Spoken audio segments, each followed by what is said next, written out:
Well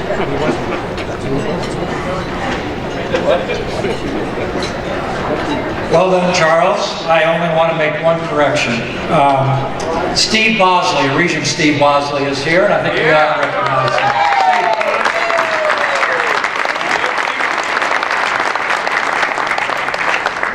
Other than that, Charles, well done.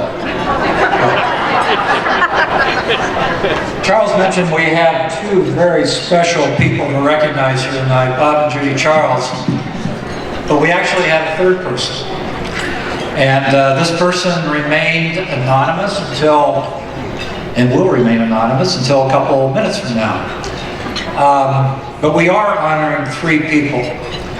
I can't think of three people in this room who would least like to be recognized than these three.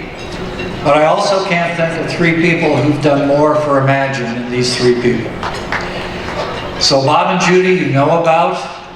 The mystery honored person is our own Susan LaHoda. Yeah.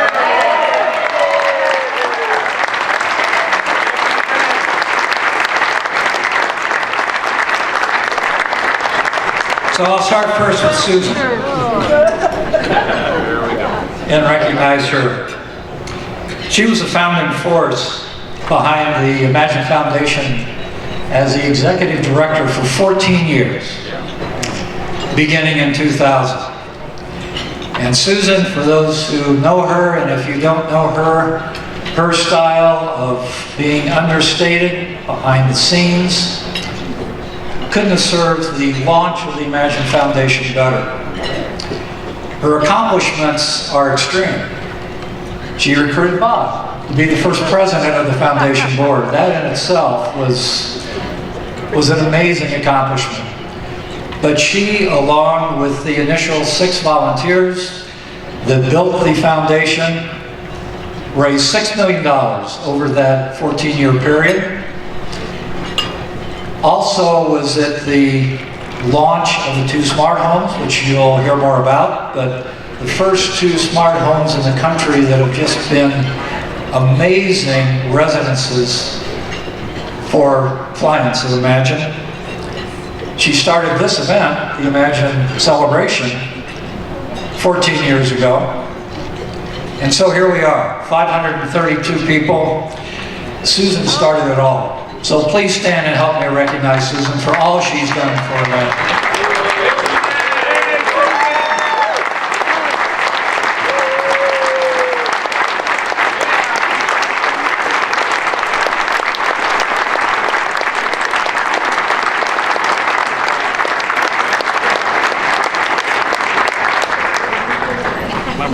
Okay, now for Bob and Judy.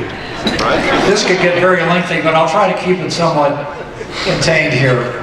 Judy, it's okay. I can't think of 2 people that have committed more to supporting Imagine and beyond their community than Bob and Judy. They've always believed that in making the community a better place was something that they just had a passion for and did. From the moment they landed in Boulder in the early 1960s, when Bob came as manager of the very first McDonald's in Boulder, by the 90s he was running 13 franchises. They have always been committed to their community. If you know Bob, as I mentioned, if you know Susan, if you know Bob, humble takes a new meaning in knowing Bob. He is so humble. He avoids the spotlight, except for tonight, at all costs. But once he commits to being involved, and once he gets behind an organization, you better look out, because he's all in. Full force, totally engaged, and most often, and certainly in the case of Imagine, in a leadership position. In carrying out the goals, the objectives, working as hard as anyone in the organization to have it be that all it can be. So as the first president of the Imagine Foundation, there couldn't have been a better choice. One of its next moves I have a question about, though, because one of the other founding members he brought to the board was George. And there may have been some second thoughts down the road about that, but But actually, George is one second to none as far as passion for Imagine and its work.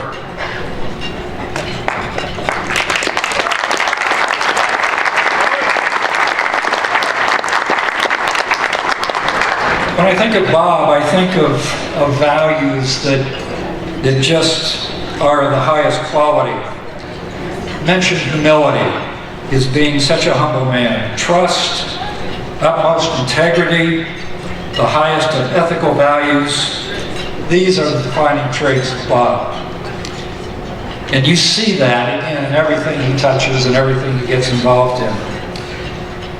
A couple years ago, Imagine celebrated its 50th anniversary, and Susan, there was a series of stories that were done, 50 years and 50 stories, celebrating that 50-year anniversary. And Susan wrote one of those, and in it she had a story within a story about Bob coming to the foundation. John Taylor, the former CEO of the foundation, cornered Bob, got him in a room, and said, "Bob, we've got to do something. We've got to raise some money.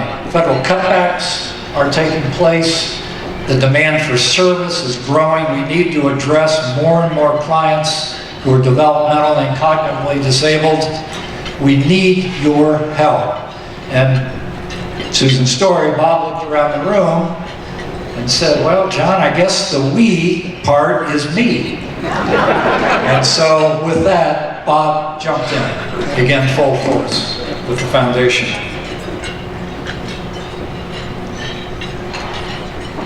So we can say at this point that Bob and Judy have done so much for Imagine. Bob's fingerprints are all over the success of the Imagine Foundation Board and the Imagine work. The 2 smart homes that bear their names and their families' names are national leaders in the ability of disabled to live independent lives like they've never lived before. And it's because of Bob and Judy and their commitment to seeing those 2 homes built and their support in those 2 homes, with the Bob and Judy Charles home in Boulder, and the second home with the family involved, with Dale and Bob Jr. and Janice, the Charles family smart home. It has transformed the people that Imagine serves in just an amazing way. So